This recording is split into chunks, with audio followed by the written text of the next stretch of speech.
Welcome to Happy Homes and Gardens. I'm your host. My name is Daphne Royse. I am a real estate broker, architecture, and interior designer. I have known AI Royse for approximately 25 years. He's one of the busiest people I know and is always doing something for his family, friends, and co-workers. Al's term as mayor of Hillsborough has just concluded and has returned to his city council position. Al has a law degree and is a retired senior partner of Deloitte and former past national chairman of the American Heart Association.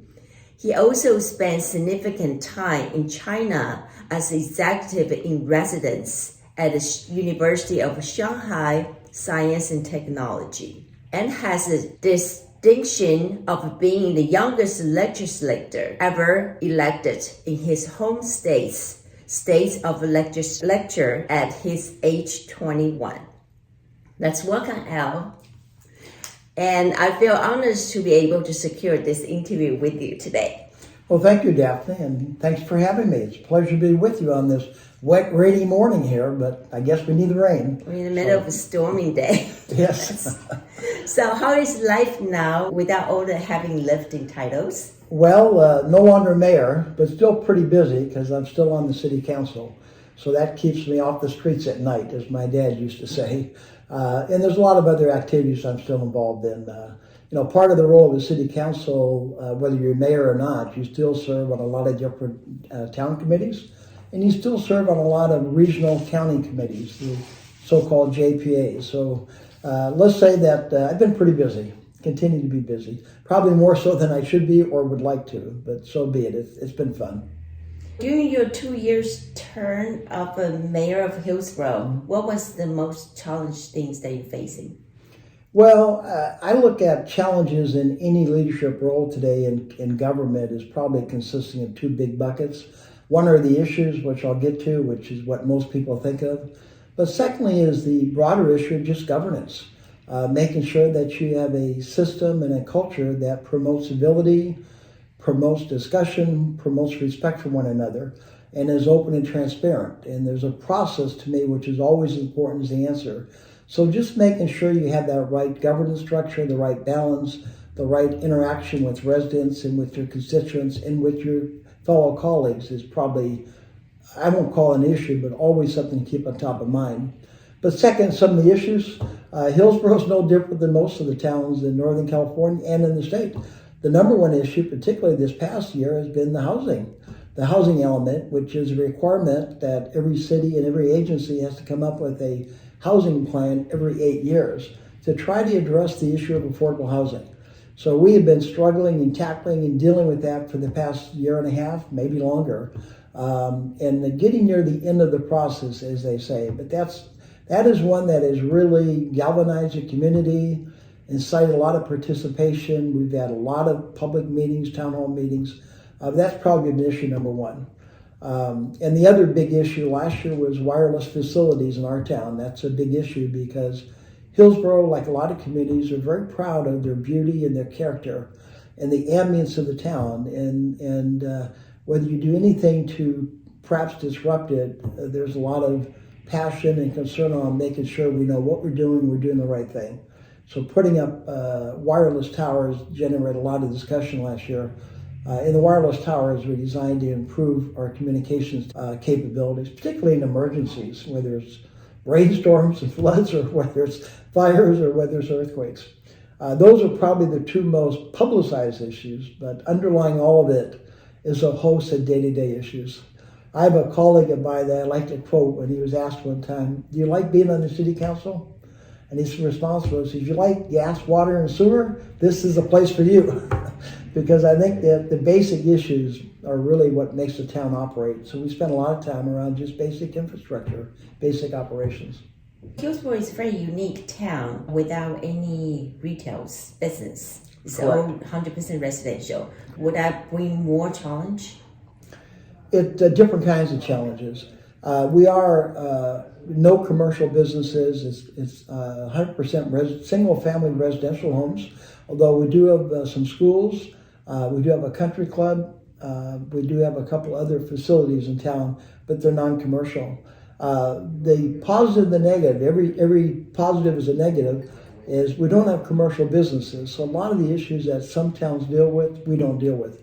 On the other hand, we don't have the revenue that comes from commercial business. We don't have the luxury of being able to do mixed-use housing planning. I mentioned the housing plan earlier, because we have no commercial to do mixed-use operations on. And being a single-family residential community makes us focus more, a user-friendly, community-focused, and a people-focused area, which is why people move there. People sell their homes in other parts of the state, of the cities. They want to move there for schools, for the beauty of the community, for the fact that it is based around people, not around businesses per se. But we're right next to businesses: San Mateo, Burlingame, Millbrae, Belmont, up and down the peninsula. So we are not devoid of that, but we just happen to be able to take advantage of it, but not having it be actual part of the geographical boundaries. I understand you are the oldest child in your family. Mm-hmm. Would that help you with leadership in the early age? Well, I'm the oldest of 5. 4 boys. The last one was a girl.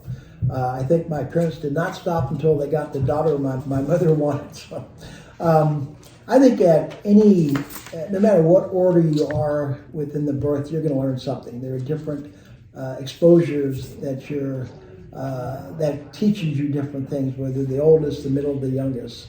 And there are a lot of studies done about what you learn being at what order that you're born in. Being the oldest, clearly, you probably learn more responsibility. You're asked a lot of times to take care of the younger siblings.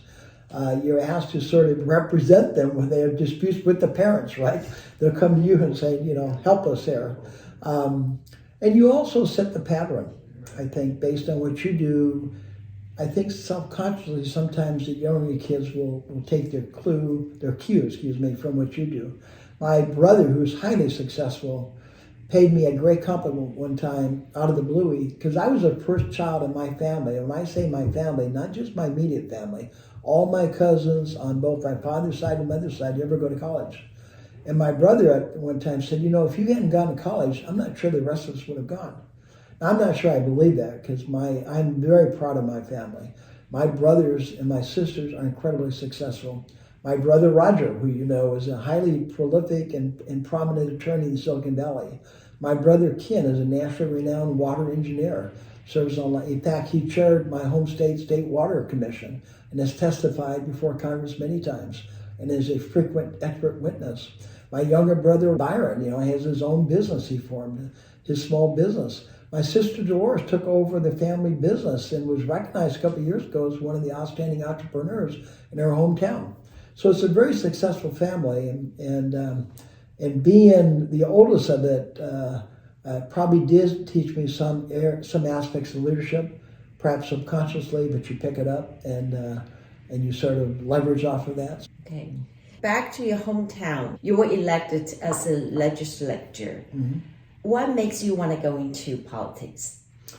Well, I've had 2 different careers in politics. When I was young, and I ran for and was elected to my state legislature. And then I left that after a couple terms, got involved in the workforce, and then when I retired, I got back into politics. So there's 2 distinct areas. When I say politics, I was asked to run for the City Council, and then was elected City Council, and then elected mayor. The first time I ran, it was more of a challenge. I ran in a city that was 2.5 to 1 of the other party, of the party I ran for. I don't think anybody, including myself, thought I would get elected. I thought it was an opportunity to learn something, to get experience speaking, to get experience dealing with other people, and I just thought it'd be a great experience, so I ran. But I was always taught early, when you do something, do it. So I ran, meaning I went door to door and knocked on doors. I had friends of mine from college that I remember coming down from the university one weekend and going door to door on my behalf. I worked pretty hard at it. I went to a lot of events. I would come back after college. I was in college at the time. on a Friday. I'd get back in time to go to the local high school football games and mix with people. I'd spend Saturdays going door to door. In the afternoon, I'd speak at a luncheon. That evening, I'd speak at some events. On Sundays, I would go to church and I would go to other events on Sundays. On Mondays, a couple times we'd have debates. I'd come back for those. And then I'd drive back to college 300 miles away, and I'd go to college the rest of the week and then come back again on Friday and repeat it. But I committed to it, and I put time and effort into it because I viewed it as a great learning experience. The second time I ran, again, and by the way, when I ran the first time, I was the youngest legislator in the state. I was the only legislator in my home state under the age of 30. So I had a voice. I had some things I wanted to say, and this gave me a venue to say it. And being young, I was a novelty, so they gave me a big floor, a big forum to speak, and I took advantage of it. And I can tell you some of the issues we dealt with. They're fairly interesting at the time. But later, when I ran again after I retired, some of the senior people in town came to me and said I had chaired our financial advisory committee, been on it for about 12, 15 years, had chaired it for, about half that time. And they asked if I'd be interested in running for council because they really needed somebody with financial expertise in particular. And I had paid my dues, people knew me, I knew them, and so I agreed to run. There was no burning issue per se, other than a desire to give back. I love my community, I love the people, I love the character, and having a chance to be an integral part of it appealed to me. So I said yes and ran and won, and here we are. Is that helping you try to make a decision going to law school?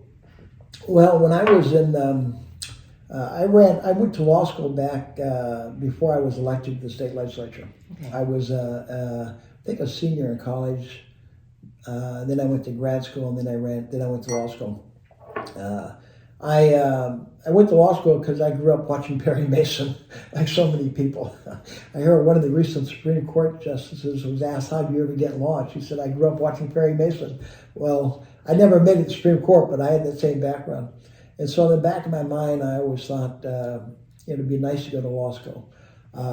And so after undergraduate school, my major was in accounting. I'm a CPA as well. In economics, I went to graduate school for a year, not just for the graduate degree, but for the experience of being a graduate teaching assistant. I love teaching, so they gave me a chance to be a GTA, and I went in the one full year and then the summer, and then I got my master's degree, and I went to law school. And I went to law school because I like learning. And this gave me an opportunity to learn more. And what law school does more than anything, I think, is it teaches a methodology for approaching problems. It teaches you a way to learn about them. Same thing with undergraduate, with accounting and economics. There's a mental mindset that you learn that enables you to deal with all kinds of problems, whether they're economic problems or they're legal problems. And that, to me, was the most valuable aspect of all my learnings, is that ability to learn. So. You demonstrate a lot of leaderships in your career. What are the differences is leading a company, an organization, and a town? Well, there's a lot of similarities, but there are some distinct differences, and probably the most prominent difference is the building consensus. When you're in business, or in my case with Deloitte, which is one of the, if not the largest private service business in the world, it's right among the top. And I had the opportunity to be a partner in that organization for quite a while. I was with it for 34 years. I think I was a partner for about all but the first, I think it took me 8 years to become partner, so all but the first 8 years. I managed our San Francisco practice, our Silicon Valley practice, Northern California practice, our California practice, our Western regional practice, and ultimately managed our national and then our global industry programs and clients and markets. So I had a number of leadership opportunities. But when you're in business or you're with a group like that, you're in you sort of set the tone, but more importantly, you set the direction. You make a decision, and then people will execute it, implement it based on your guidance and your leadership. When you're in a nonprofit, you just can't say, we're going to do this. You've got to build consensus. You've got to get people to buy in with you. And then when you're in government, it's even more difficult because your constituency, the people that have to buy in, are so much broader, and everything's under a public spotlight. I think one of the guiding principles of mine, regardless of organization, is trying to build commitment, not just compliance. When you get people that are committed to what you're trying to get done, they'll do it because they understand it, they believe in it, and they'll do it when you're not looking. Compliance, they'll do it because they're told to do it, but they really don't believe in it, they don't understand it, and they won't do it when you're not looking. And so if you really want to be successful, take the time, put the effort in, and make sure people understand and do it because they believe in it, regardless of organization. Well, government's harder because your organization, residents, community, colleagues is so much broader. When in business, it's a much more isolated group, and they're much more likely to listen to you, and you're able to do it more one-on-one. So that's been a big difference. But having the opportunity to work in all those three fields plus education, it really has given me a pretty good perspective on the different aspects of how to get stuff done in every organization. What are your greatest strengths and weaknesses in leadership?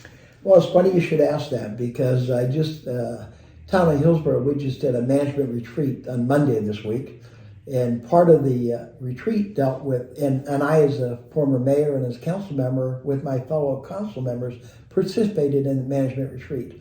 And one of the exercises were taking a survey, the Gallup survey, the Clifton Strengths, to assess our strengths and our weaknesses. And I don't know if you're familiar with it. I think they mentioned that over 29 or 30 million people have now taken that strength finding test globally. But I've taken that test, and I've taken a number of others.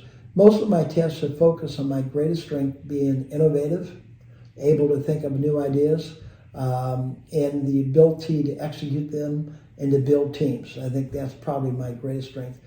This test I took on Monday just reaffirmed that. If you've ever taken the test, my top 5 strengths were: number 1, they call it maximizer, which they define is being able to take a good group and make it a great group.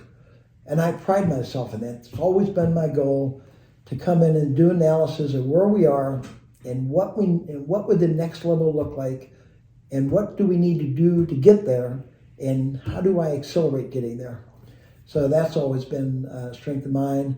A second thing was learning. I mentioned earlier going to law school that I am a learner in terms of strengths. I like knowing as much as possible about as many things as possible. That to me is really exciting, and I've always done that. I belong to a number of different speaker series, so I'm always listening to people. I find that fascinating. Positivity. I think one of my strengths is I always look for how people can help us succeed. Bill Walton, my all-time favorite coach and one of the greatest football coaches of all time, I remember when he passed away, one of his colleagues made a comment that when you came in and they discussed about a player, most of the time the discussion was, what can't that player do? What does he need to improve? Bill Walsh always said, what does he do well? I want to know how he fits in with our team and what he can do. That's what I look for. And I'm the same way. I like to see where people's strengths are and play to their strengths, not their weaknesses. And so positivity has been a factor. And so those are some of the key strengths, I think, is these tests have always discussed with me. I might share with you a weakness when you're looking for questions that when I first took a leadership role at Deloitte, they sent me to this special national school. It was back in New York, and they had all the new leaders of different groups there. And we had to go through this series of tests to determine our leadership characteristics. And I remember sitting in this room, there's probably 50 of us at that time, in that room at that time, and the instructor starts reading one. So I want to pull this one out because this person scored among the highest we've ever seen in leadership and among the poorest we've ever seen on management. And he starts reading it.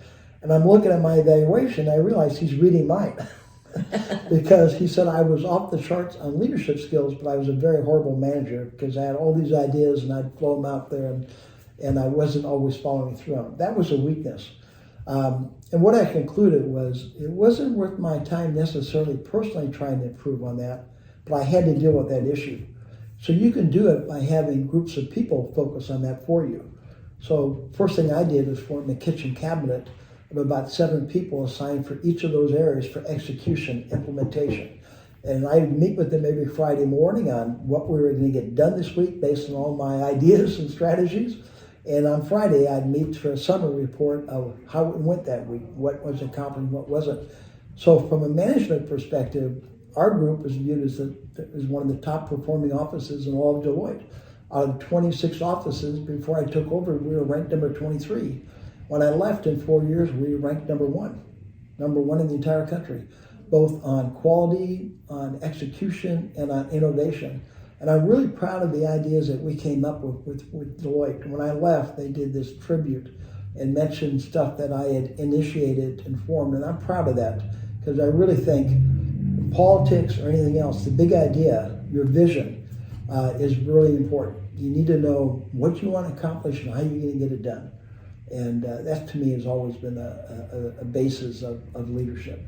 Excellent. Thank you. Yeah, I learned a lot here. So how did you get involved with the American Heart Association? Well, frankly, a little bit by fluke. I had not been involved with it. I had just taken over the managing partner role for the Northern California and San Francisco specifically, but included Silicon Valley and Hawaii and other offices.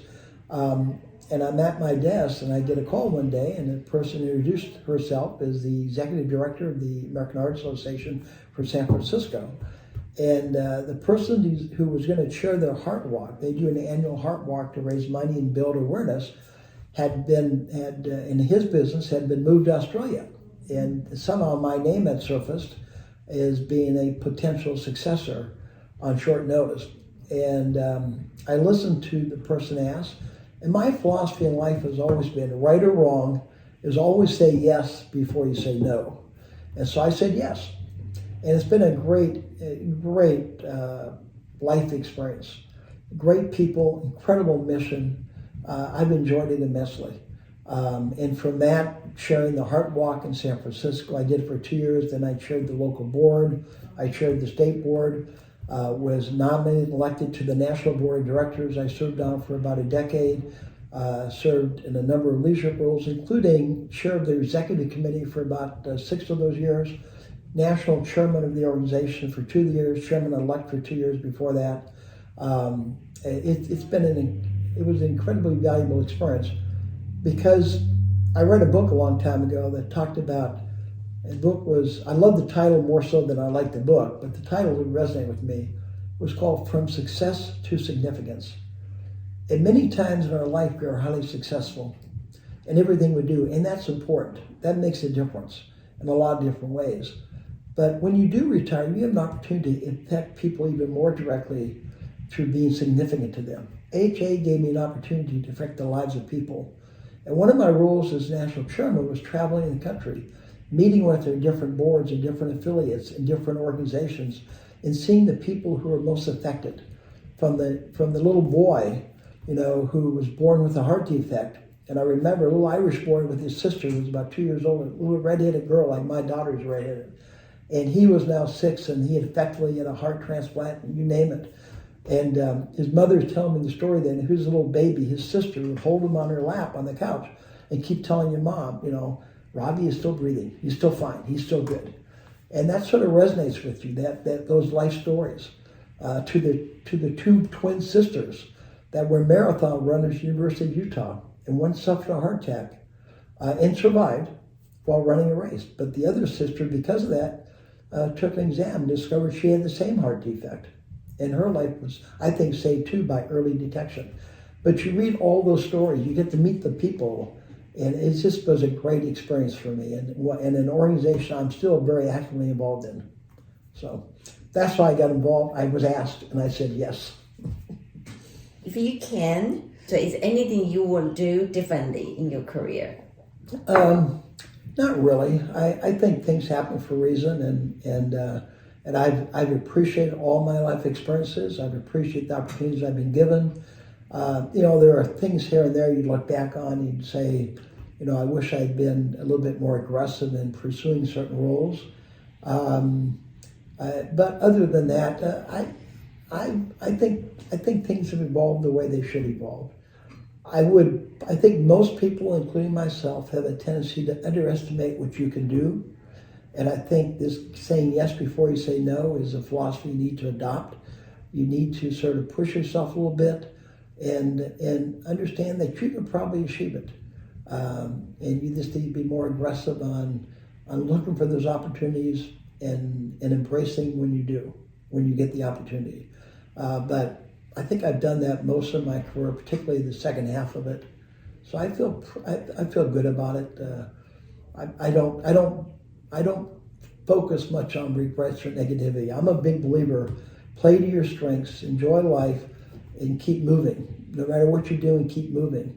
It bugs me when people say they don't know what to do and they sort of stall themselves and they're not doing something while they're being stalled. I always tell my kids, I don't care if you don't know what you're doing, do something in the interim while you're moving forward, while you figure out what you want to do from a life perspective. So I don't have a lot of regrets. No, I probably should have, but I don't. Do you have advice to young people who want to enter politics? Well, number one, I encourage you to do so. It's harder and harder to get involved in the political life because of all the public attention on social media. That's a brand new challenge for us that did not exist 20 years ago, 30 years ago, maybe even 10 years ago as much. So it's more challenging.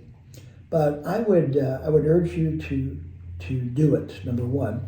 And number two, when you do it, focus on the fact that your purpose is to solve problems, particularly at the local level. You're not there to be ideologues or give speeches and all, although you are there to provide leadership. But your number one job is to make sure things work, trains operate on time, garbage is picked up, etc. You're there to solve problems, and that means you need to find ways to work collaboratively and civilly with everybody around you, and to listen to what the problems might be. So I would underline the word listen, and underline the focus on you're there to solve problems. At the same token, there are a couple of things I would say. I was told a long time ago when I was first elected, you need to stand for something or you'll fall for anything, meaning figure out what you believe in, what your values are, and use that to help guide you in your decision process. Stand for something. But don't be fixated in your frame of reference. Every time I go to a council meeting, I do my homework, and I come up with a point of view of how I think I would approach that issue and what I think I'm going to do on it. But then I'm flexible enough so that when my council members or people make public comments, that I'm open to what they say. So if they're convincing, I will change my point of view based on feedback I get if they tell me I'm wrong. But I come in with a position, and then I'm flexible enough to listen to what people say, and I learn a lot from what my colleagues say, from what public comments are. They have great insight, they have great perspectives, and they'll tell you things you don't know, and they'll give you a point of view that you hadn't thought of. And you need to be flexible enough to incorporate that into your decision process. So that's my advice, I think. What you mentioned earlier about social media is about the negativities. It's a challenge because it's so omnipresent.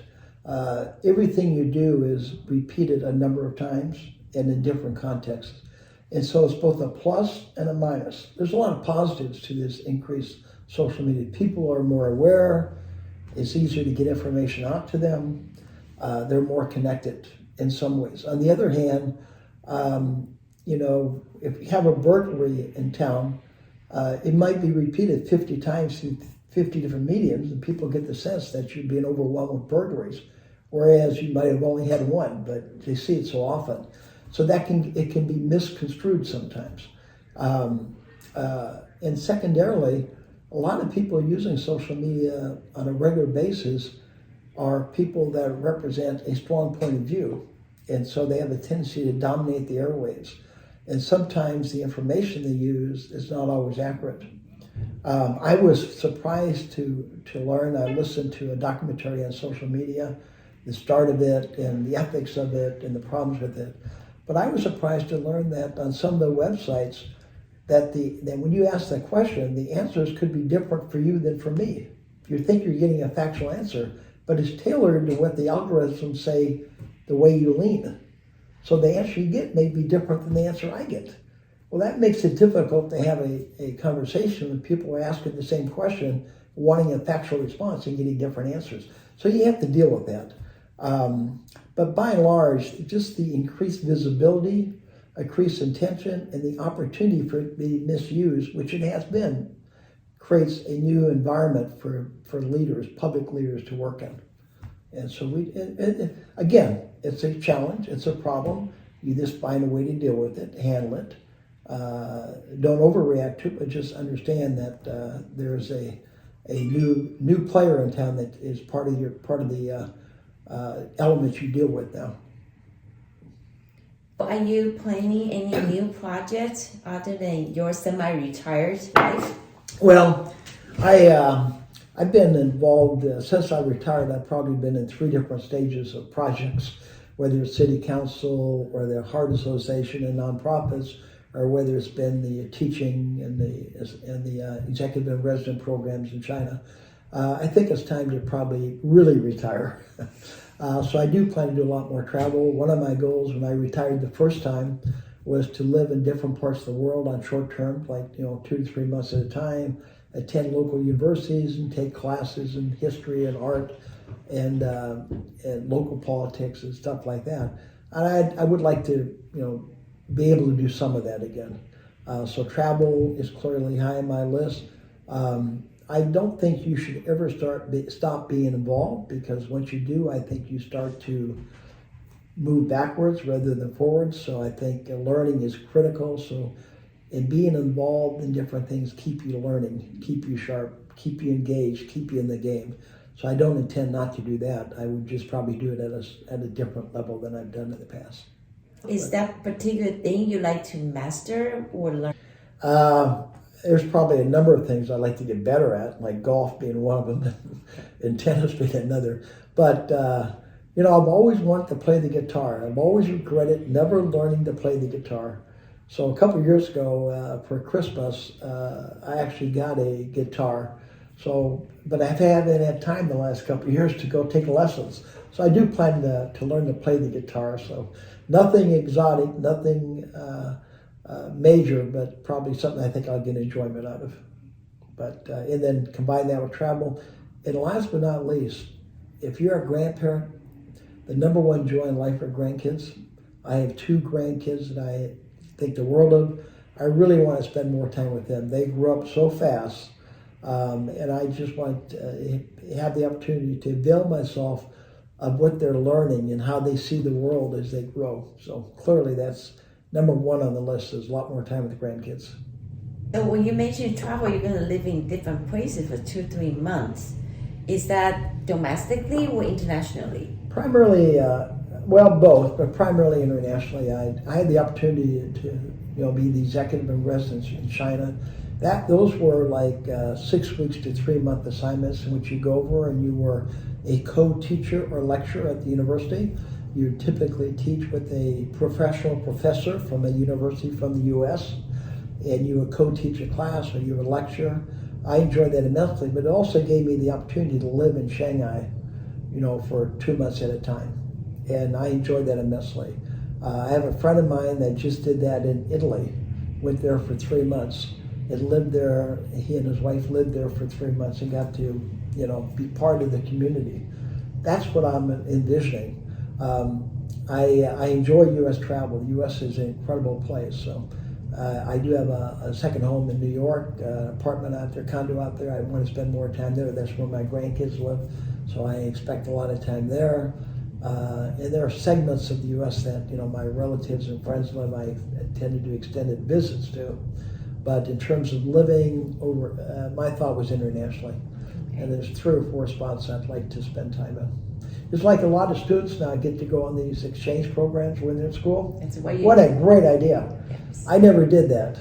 I want to do it now, in effect. So. Actually, that was the best experience I ever had in my college life. Really? Yeah. That was the best. I would encourage every student to go study on ball. Yeah. Anywhere. Yeah. My daughter did it, and I envied her, and I had the opportunity to go see her, and I said, when I retire, this is what I want to do. So that's part of the goals. Great. Thank you so much, Al. I really appreciate your time today. And that was a wonderful interview. Well, it's a pleasure being with you. I wish you the best, and to keep your umbrella out. I hope the rain sort of level off, but we need more rain, so I'm not going to say it stops. So. We need more and no flood. It's a pleasure being with you. Thank you very much, Daphne. Thank you. Okay, bye-bye.